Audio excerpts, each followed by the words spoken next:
All right, guys, we got another one here. TSA agents are quitting after not getting paid. Here's why. Let's check this one out.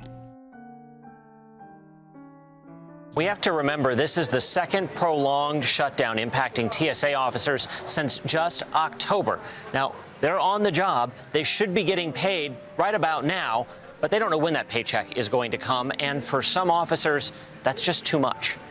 Robert Echeverria worked the TSA checkpoints at the Salt Lake City airport for 9 years. But with no paycheck or end in sight to the latest partial government shutdown, he quit. I love the agency. I love the people that I worked with. But my family has to come first. Was it a hard decision to leave? It definitely was. The father of 3 felt he had no choice but to take another job. He's now among more than 300 TSA officers who have quit since the shutdown began last month, according to agency figures obtained by CBS News. I think the hardest thing is seeing the struggle that my wife was going through and not trying to bring more stress to her, but seeing her cry every night. How am I going to feed my family? How am I going to survive? It seems like still weighs on you a little bit. It does, because again, these are people that I was with for over 9 years. Yeah. That strain and this week's missed paycheck are taking a toll. Food pantries like this one in Salt Lake City are opening up at airports across the country. I mean, let's keep it real. 9 years with a company. I mean, that should explain what loyalty gets you for these companies, guys. Anytime you're dealing with the government, it's a slippery slope. Like, I trust no politician. I don't care if it's Democratic, Republican. I don't play around with politicians, guys. I feel the same about one than I do the other. Okay. If I had a gun put to my head and somebody told me you have to pick one, you have to vote for one, by default, I would probably go Democrat. But if I'm being honest, guys, all politicians are trash. Everybody's out for themselves, and this proves it. I mean, how long has it been now? As of recording this video, I think we're going on 36, 37 days now that they can't come to a decision. And you know why they can't come to a decision? Because they don't care about waiting. They don't care about people struggling, losing their jobs, losing their homes, losing their cars, having children, whatever. Because you know why? It doesn't affect them. That's why. As TSA sick calls have more than doubled during the shutdown. At Houston's Hobby Airport Sunday, wait times topped 3 hours after more than half of TSA officers called out, just as the nation's airlines expect a record-breaking 171 million flyers for spring break. But it does concern me about the possibilities of operatives, bad guys who are wanting to try to exploit a perceived vulnerability because there's not as many people on at TSA showing up for work.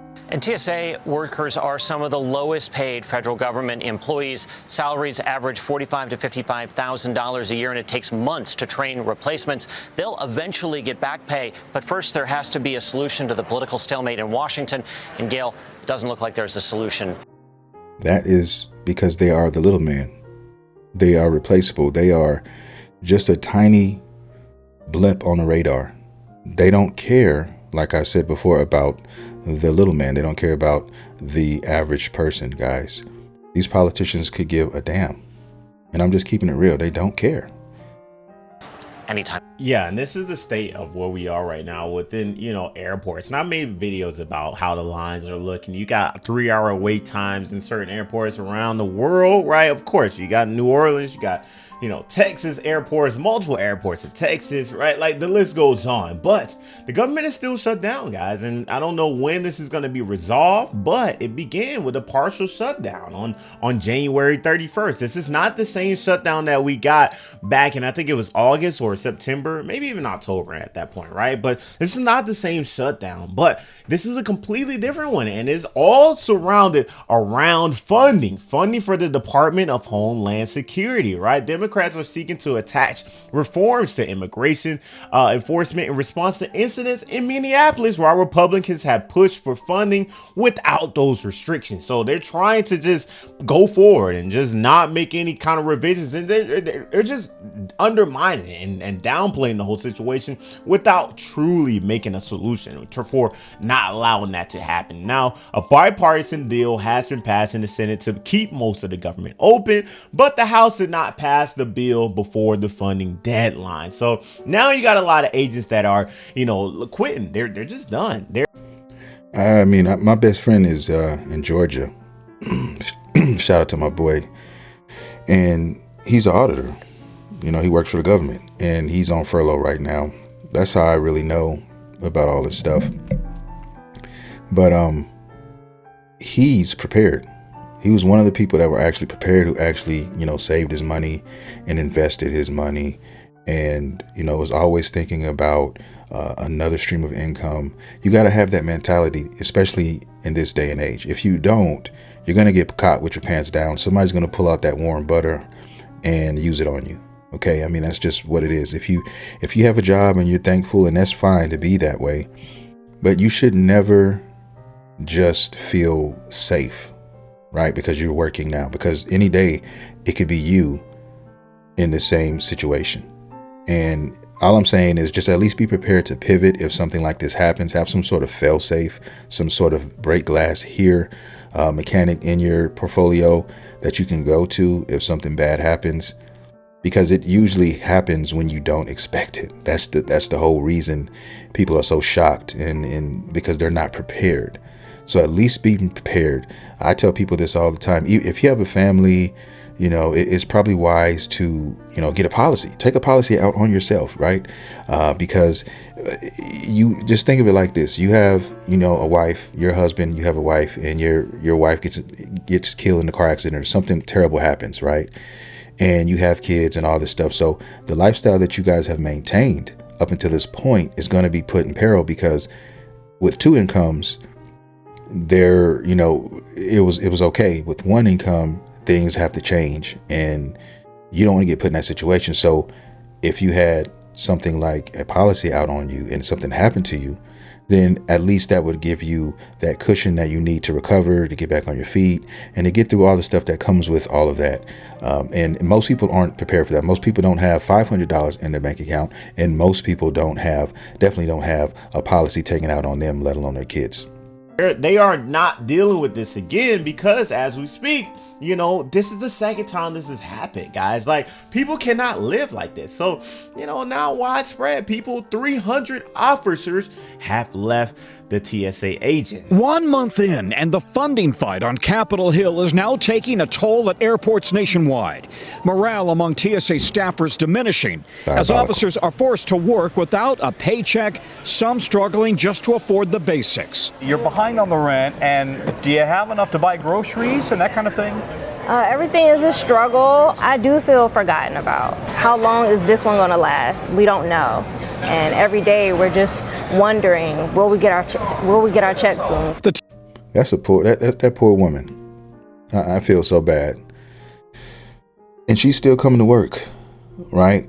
A lot of people can't even afford to. They don't have gas to put in their car to come to work. They, like I said, a whole month plus as of this video. Think about that for a minute. So if you don't have a month's worth of savings, which, like I said before, most people don't, guess what's going to happen, guys? Yeah. Now, there are certain plans in place. There's certain people and certain companies that will kind of work with individuals if they know and if they can prove that, yes, they are working for TSA or they're working for the government. There are sort of fail safes, but for the most part, guys, it's only going to do so much. It's only going to help so much. People need their money.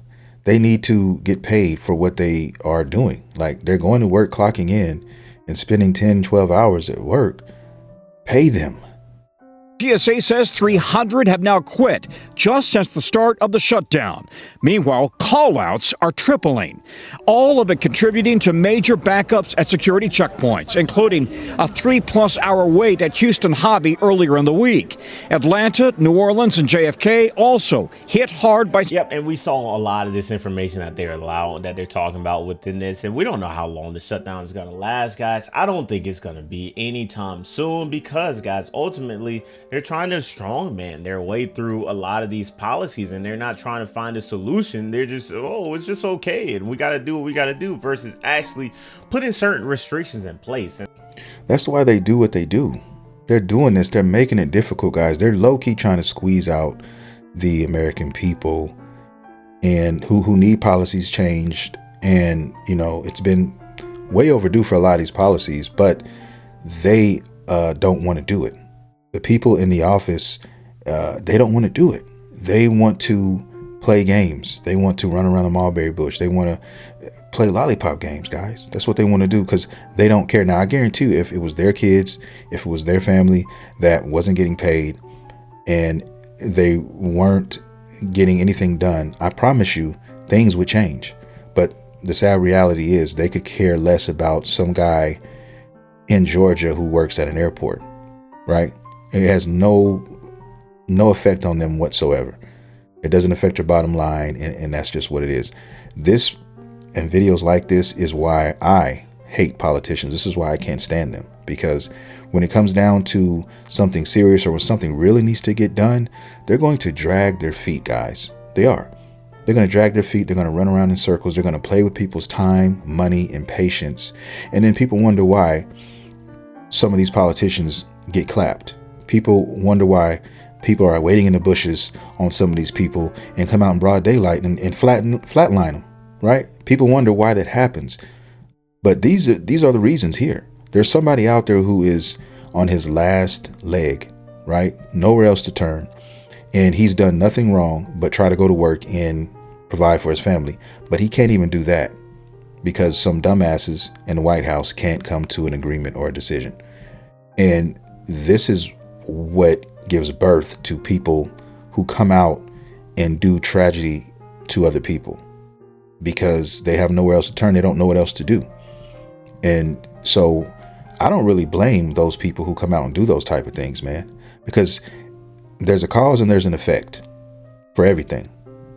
You keep playing around with the wrong person, okay, somebody's going to stretch you. Now, let me find those specific restrictions and we can talk about those, because that is ultimately important. But, you know, let's check this video out. This is some of the states of where we are within the airport situation. Now entire airports are saying, you guys figure it out, because people who are going to the airport for their flights are walking into a complete nightmare. Lines are so bad, it's not just inside of the airport you're having to wait in line, you're having to wait all the way out in the parking garage. So many people that honestly, when I saw this parking garage at this airport, I was thinking, okay, who's the celebrity that all these people are waiting to spot in the parking garage? But this is the actual waiting lines. We're talking running late for your flight nightmares. That's what this is made of. You're like, man, the ground floor is so congested. Nope, it's every single floor in the airport. What really gets me, though, is the people who are actually trying to take trips even now, knowing what it looks like. I mean, I guess that's just coming from a guy who hates flying. I've always hated flying, guys, and I hate airports, especially now after 9/11, everything went crazy. I cannot stand them. It's just too much. And now, go to an airport now, and all those problems before squared, and it's just disaster. And I wouldn't even trust just going flying right now. Everything's so unstable. There's a war going on right now, guys. These people out here playing with their lives. They're playing around. I'm not doing it. Why are lines this bad? Because you can't get through airport security right now because TSA agents are not showing up for work. Why? Because they aren't getting paid. So all of airport security people are just not coming in for work right now because they aren't getting a paycheck. This isn't just today. We're talking ever since Monday. Started with 2-hour wait lines. Now airports are basically telling people good luck. We had missed both our flights. We were waiting in TSA just to get to security for 4 hours. Seriously, what are these airports doing to make this better? They are telling passengers that you need to be at the airport 3 hours early to even stand a chance. I'm gonna be quite honest with you. I'm not telling people to cancel your vacations or cancel your plans or whatever the case is. I'm just truly making this video to educate you on the situation. But yeah, ultimately you gotta just understand what you're getting yourself into. I'm currently not traveling anywhere right now, especially with a lot of the conflicts that is happening overseas right now. It just doesn't seem safe to me. We've seen a lot of different situations, but to come back to the situation of what they are asking for, right? They're asking for, you know, a code of conduct for immigration enforcement officers, including prohibiting a prohibition on agent using masks. So they don't want them wearing masks anymore, which is very understandable. It just seems like I said, it comes off like a third world country. It seems like we're, you know, not the United States when they wear the mask. But hey, that's a great act, I think, personally. But that seems like a simple act as well. But of course, a lot of their backfire on this is, oh, what about the safety of the officers? But at the same time, I mean, if you're doing the right thing, what do you mean the safety? You know, that's the thing, right? They demand for greater accountability following the deaths of 2 U.S. citizens. That's discussed on whatever video that they found. And then they also have included disagreements over border wall funding and immigration removal operations, I've noticed, on the House Committee on Appropriations. So, I mean, think about this. Look, how trivial is this, guys? You mean to tell me that these people can't put their dumbass heads together in the White House and get this done? They'd rather sit and let people starve and lose their jobs and have total chaos going on in these airports amidst of all of this other stuff going on from Orange Boy. And you guys, this is what I'm speechless. I mean, is what I am. I really have no words. I just can't believe that this is the reason why so many people are struggling right now. And it's just sad. And if anything, if it does anything to you, if you're watching this video, if it does anything, I hope that it motivates you to make sure that you and yours are first and foremost, because the government damn sure don't care about you. And if this teaches you guys anything at all, it's to get on your shit and take care of you and yours, and always stay that way, because they're not looking out for you. They're not, and they're not going to. Okay. And all of this shit here should prove it. It should prove it. So, yeah, I think it's pretty straightforward. But of course, we've always heard their argument. They've always said, oh, what about the safeties of the agent? But at the same time, what do you mean? If they're doing their job the right way, or they're doing, the safety would not be a concern. That's just like, you know, police officers and sheriffs within certain states where they just have to do their job and they're doing the right thing. They're going after crime. They're following the right due processes. So, yeah, I mean, that's straightforward. It shouldn't be any kind of backfire on that. But of course, they're going to find any kind of way to say, oh, it's the Democrats' fault or whatever the case is. But this is some other, you know, news or information of what we're talking about within this situation. Shock, worry, and frustration for air travelers after arriving to Philadelphia International Airport Thursday morning and seeing the line to get through security. This is what the security line at Terminals D and E looked like Thursday morning. Passengers lined up across the bridge towards baggage claim. Then the line snaked back towards the checkpoint area. Some telling me it took 45 minutes to an hour to get through security.